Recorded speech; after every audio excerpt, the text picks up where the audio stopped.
একটা ম্যাচ দেখে যারা মানে ক্রিটিসিজম করে আমার মনে হয় না তারা খেলা বোঝে। আফসোস বলতে নাই, প্লেয়ারদের মানে হ্যাটট্রিক আসলে জীবনে বারবার আসে না, হয় না, একটু খারাপ লাগতে পারে। বল করতে পারেননি হয়তো। এখানে আবার মানে সেরা চলে ফিরেছেন, তো কতটা স্যাটিসফাইড আছেন?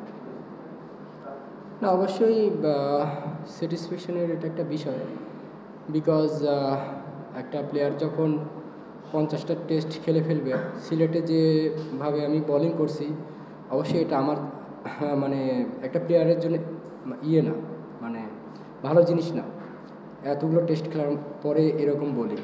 তারপরে কামব্যাক করছি, আসলে এটা একটা ভালো লাগার বিষয়। আর সবচেয়ে বড় বিষয়টা যে টিমকে আমি হেল্প করতে পারছি।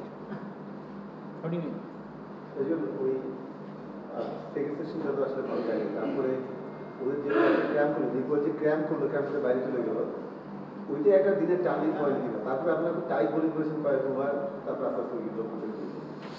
না, আসলে টার্নিং, ওটাও একটা টার্নিং পয়েন্ট হইতে পারে। আর সবচাইতে মেন জিনিসটা যেটা ছিল যে আমাদের প্রত্যেকটা বলার একটা সময় আছে যখন আমরা অনেক টাইট বোলিং করছি, কয়েকটা ওভার টানা, কয়েকটা ওভার মেড ইন হয়েছে।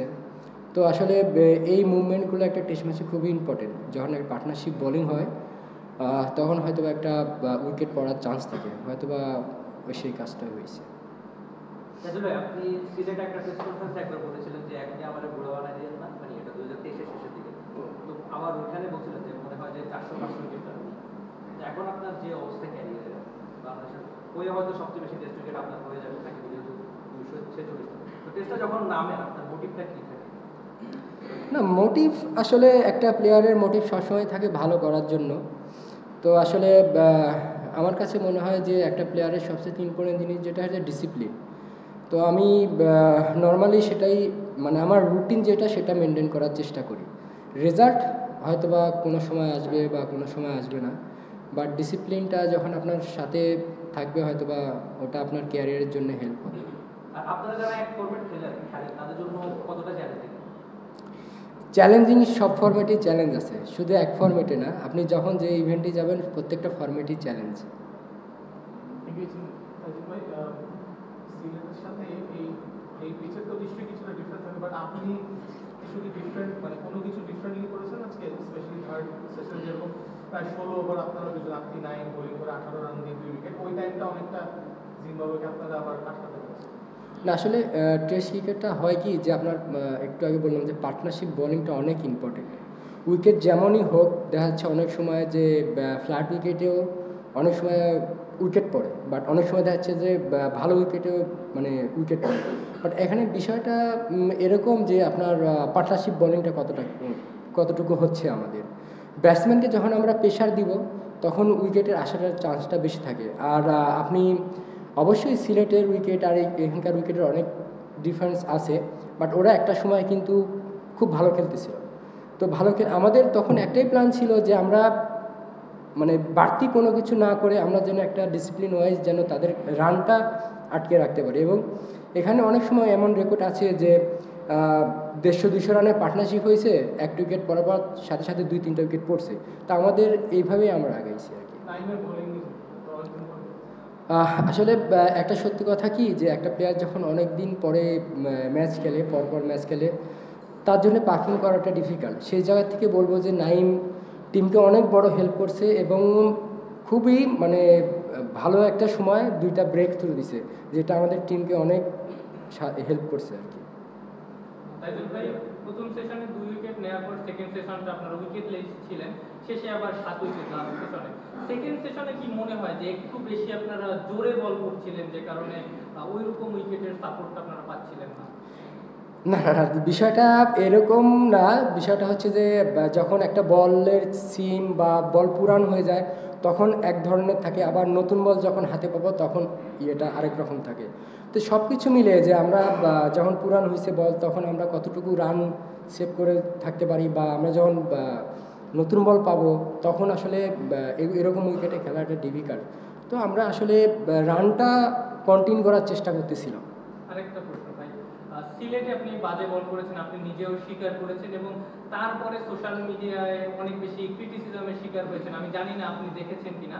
আপনার কাছে কি মনে হয় যে আপনার ক্ষেত্রে মানুষ একটু বেশি জাজমেন্টাল হয়ে যায় একটু দ্রুত দ্রুত? আমার কাছে মনে হয় এতগুলা টেস্ট খেলার পর বা আলহামদুলিল্লাহ যে কয়টা উইকেট হয়েছে, একটা ম্যাচ দেখে যারা মানে ক্রিটিসিজম করে আমার মনে হয় না তারা খেলা বোঝে। তেজুল, একটা ম্যাচ খারাপ গেছে সেটা বলছিলেন আপনি নিজেও, এরপর ফাইবার দেখাবে কতটুকু আপনি তৃপ্ত কিংবা সন্তুষ্ট, আর একটা সময় হ্যাটট্রিকের সম্ভাবনা তৈরি হয়েছিল, একটু আফসোস আছে? আফসোস বলতে নাই, প্লেয়ারদের মানে হ্যাটট্রিক আসলে জীবনে বারবার আসে না, হয় না, একটু খারাপ লাগতে পারে, বাট আলহামদুলিল্লাহ যে টিমকে হেল্প করতে পারছি। আরেকটা ব্যাপার হচ্ছে ক্যারিয়ারের 16তম ফাইবার, এটা সামনে শুধু সাকিব আল হাসান আছে, নিশ্চিতভাবে সাকিবকে ছাড়িয়ে দিতে চাইবেন, সর্বোচ্চ উইকেটেও সাকিব আপনাকে এই কাছে রাখবেন আপনি মানে কি চান, ক্যারিয়ার শেষে কতগুলো উইকেট চান বা কয়টা উইকেট চান? প্রত্যেকটা প্লেয়ারেরই স্বপ্ন যে আমি সেরাদের থেকে সেরা হব। তো আমার মনেও ওইটা চায় যে আমি কতটুকু ভালো করতে পারলাম। তো আসলে প্লেয়ারদের জীবনে সত্যি কথা বলতে কি স্যাটিসফ্যাকশন জিনিসটা আসে না যতক্ষণ না আমি অনেক দূর যাইতে পারবো। তো আমার ক্ষেত্রে যে আমি চেষ্টা করবো যে যত দূর যায় আমার মানে সাকিব ভাইকেই ছাড়াইতে হবে। সাকিব ভাই অনেক কিছু করছে দেশের জন্য বা সামনেও করবে ইনশাল্লাহ, এই দোয়াই থাকবে। তো তো চাই সবাই ভালো করুক, সাথে সাথে আমরা সবাই যেন টিমকে হেল্প করতে পারি। সিকান্দার ভাই, তাইজুল, আমরা যেভাবে দেখছি যে সিলেটে যারা যে বোলিং ইউনিটটা রয়েছে, বোলিং ইউনিটটা খুব একটা খারাপ না, তারা ভালোই করছে। তো সেই অনুযায়ী এখানে কিন্তু আপনারা প্রথম দিন থেকেই স্পিনাররা বেশি অ্যাডভান্টেজ পেয়েছেন, সেই বিবেচনায় এবং উইকেট বিবেচনায় তারা কতটা এফেক্টিভ হতে পারে, আমাদের জন্য কতটা চ্যালেঞ্জিং হতে পারে আগামীকাল? হ্যাঁ, অবশ্যই তারা অনেক ভালো টিম। তাদের আপনি বোলিং লাইন আপ দেখলে দেখবেন যে তারা ভালো লাইন লেন্থে বল করে। সেদিক থেকে কন্ডিশন আমাদের সেই হিসাব করলে দেখা যাচ্ছে, আর আমরা আজকে যেভাবে কামব্যাক করছি আলহামদুলিল্লাহ, তো তারপরেও আমি মনে করব যে কালকে এরম উইকেটে আমাদের ভালো পজিশনে থাকাটাই স্বাভাবিক। আমরা যদি চেষ্টা করি বা আমরা যদি ভালো শুরু করতে পারি, ইনশাআল্লাহ আমরা ভালো পজিশনে থাকবো। কিছুক্ষণ আগে তামিম একটা স্ট্যাটাস দিয়েছেন যে আপনি যে বলছেন ক্রিকেট দুনিয়ার সবচেয়ে আন্ডাররেটেড ক্রিকেটার, আপনার কাছে মনে হয় কিনা আপনি অনেক বেশি আন্ডাররেটেড? হ্যাঁ, আমার কাছেও এটা মনে হয়। কারণ এটা আপনারাও হয়তো ভালো জানেন আমার চেয়ে।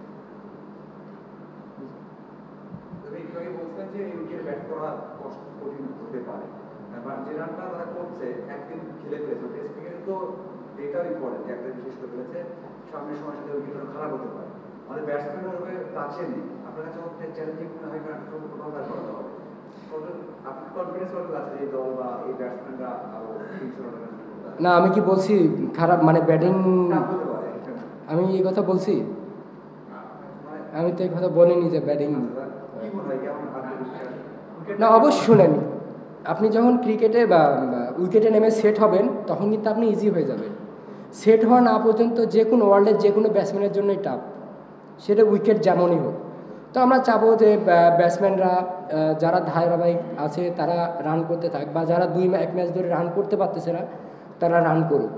তো আসলে আলটিমেটলি ক্রিকেট খেলাটা রানের খেলা। তো ইনশাল্লাহ আমরা ভালো কিছু করব। উইকেটটাই কেমন দেখলেন? মানে যেহেতু শুরু থেকে দেখছিলাম খুব ভালো ব্যাটিং হচ্ছিল, এরপর যখন টান কিছু পেয়েছেন, কিছু বল যেটা স্টার্টে লাগছে লাকি বেড়ে গেছে, সেটা তো মনে আছে আপনার? না, আসলে এটা হচ্ছে যে অন্য বিষয়। আপনার উইকেটের বিহেভের সাথে পুরনো বল কী হবে, নতুন বল কী হবে, এটা হচ্ছে ইম্পর্টেন্ট। আমার মনে হয় না এটা এখানে ডিসকাস করার বিষয়। তাইজুল, আরেকটা কোশ্চেন রয়েছে, সেটা হচ্ছে যে সিলেটে আমরা হারার কারণেই কি আসলে এখানে উইকেটটা একটু ডিফারেন্ট করে বানানো হয়েছে যাতে আমাদের জানি এবং আমরা টেস্টটা দিই? না, এরকম সম্পর্কে আমি কিছু জানি না যে উইকেটে হারার কারণে এখানে মানে ইয়ে করা হয়েছে।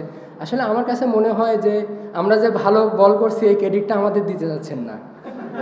হ্যাঁ, তো আলটিমেটলি ওরা কিন্তু পার্টনারশিপ করছিল, আমরা তো কামব্যাক করছি।